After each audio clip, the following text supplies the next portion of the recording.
লাল একটা পিঁপড়া কামড় দিছে, তো উনি রেগে মেগে পাশি দেখে লাল পিঁপড়ার বাসা, পা দিয়ে ডলে মুছে সবগুলো পিঁপড়া মেরে ফেলছে। এই ঘটনাটা আল্লাহ ঘটিয়েছেন। এজন্য মুসা আলাইহিস সালাম ছিলেন কালিমুল্লাহ, সরাসরি আল্লাহর সাথে কথা বলতেন। তিনি আল্লাহকে জিজ্ঞেস করেছিলেন, আল্লাহ তুমি যখন কোন জনপদে আযাব পাঠাও, শাস্তি দাও, ওখানকার শুধু জালেমরাই তো মরে না, ভালো মানুষগুলাও মরে, তো আযাব দিবা মুশরিকদের উপর দিবা, অবাধ্যদের উপর দিবা, ভালো মানুষগুলারে মারো কেন? আল্লাহ বললেন, মুসা তোমার যে কামড় দিছিল পায়ের মধ্যে পিঁপড়া, কয়টা পিঁপড়া? জোরে বলেন। একটা পিঁপড়া, তো সবগুলারে মারলা কেন?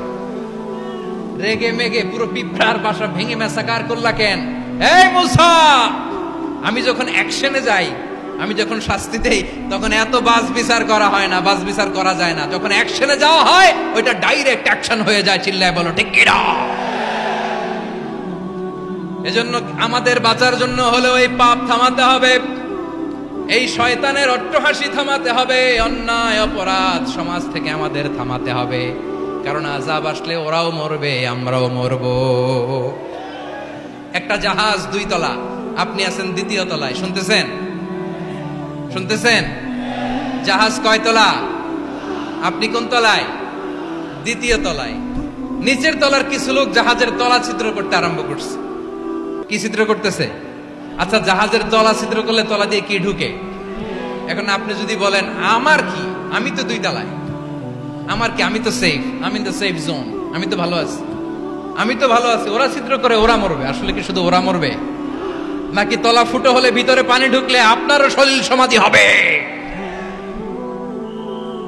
তলা দিয়ে যখন পানি ঢুকবে, জাহাজ ঢুকলে আপনিও মরবেন। এজন্য নিজে মরার আগে ওই পাগলগুলোর নিচতলায় যে থামাতে হবে। চিল্লায় বলেন ঠিক কিনা?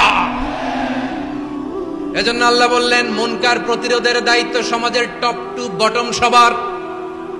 পুরো আম্মার দায়িত্ব, সরকার প্রধানের দায়িত্ব, প্রতিটি ফ্যামিলির প্রধান বাবার দায়িত্ব, বিশ্বনবী বললেন প্রতিটি সচেতন মুসলিমের দায়িত্ব। এজন্য মুনকার প্রতিরোধ করার দরকার আছে না নাই? সমাজে এই যে ইফটিজিং হয়, আপনার বোনের বয়সী একটা মেয়েকে কিছু বখাটে টিটকারি করে, এই বলে সেই বলে, নোংরা কথা বলে, রাস্তায় দেখেও আপনি পাশ দিয়ে না দেখার মতো চলে যান কেন? আপনি দাঁড়ান না কেন? আপনি দাঁড়ালেই তো থেমে যাবে, কারণ সত্যের যে শক্তি, তার সামনে মিথ্যা মুখ থুবড়ে পড়ে। আপনার সামনে ও কিছুই না, নাথিং। আপনি দাঁড়ান, ওকে প্রশ্ন করেন যে আমার বোনকে তুমি ডিস্টার্ব করো কেন? আপনাকে দেখে আরো 5 জন দাঁড়াবে, 5 জনকে দেখে আরো 10 জন দাঁড়াবে।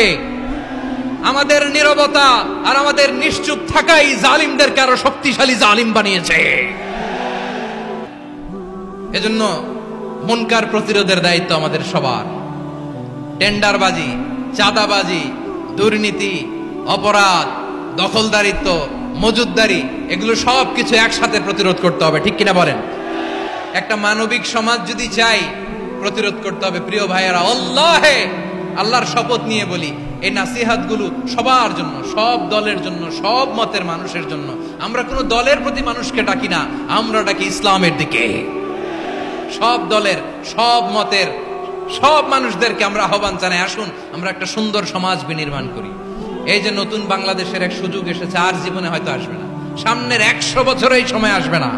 আসুন দেশটাকে আমরা সাজাই, আসুন আমরা দুর্নীতি বন্ধ করি, আসুন আমরা চাঁদাবাজি বন্ধ করি, আসুন আমরা দখলদারিত্ব বন্ধ করি, আসুন আমরা এক দল আরেক দলকে নিশ্চিহ্ন করার যে রাজনীতি, এটা বন্ধ করি। সব দলের প্রতি আমার আহ্বান।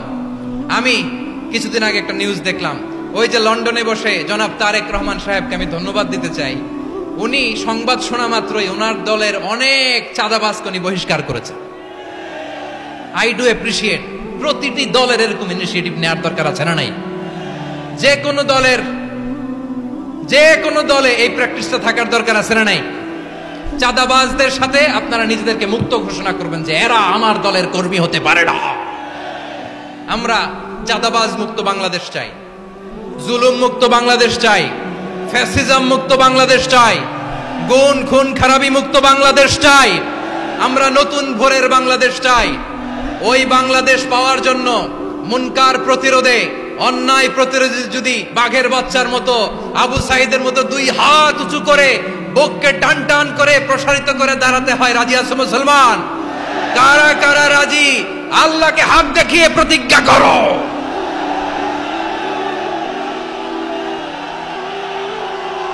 রাব্বুল আলামিন বলেন ওয়ায়ানহা আনিল ফাহশাই ওয়াল মুনকারি ওয়াল বাগি ইয়াইদুকুম লাআল্লাকুম তাযাক্কারুন। বসুন। আল্লাহ বললেন আমি অশ্লীলতাকে নিষেধ করি, আমি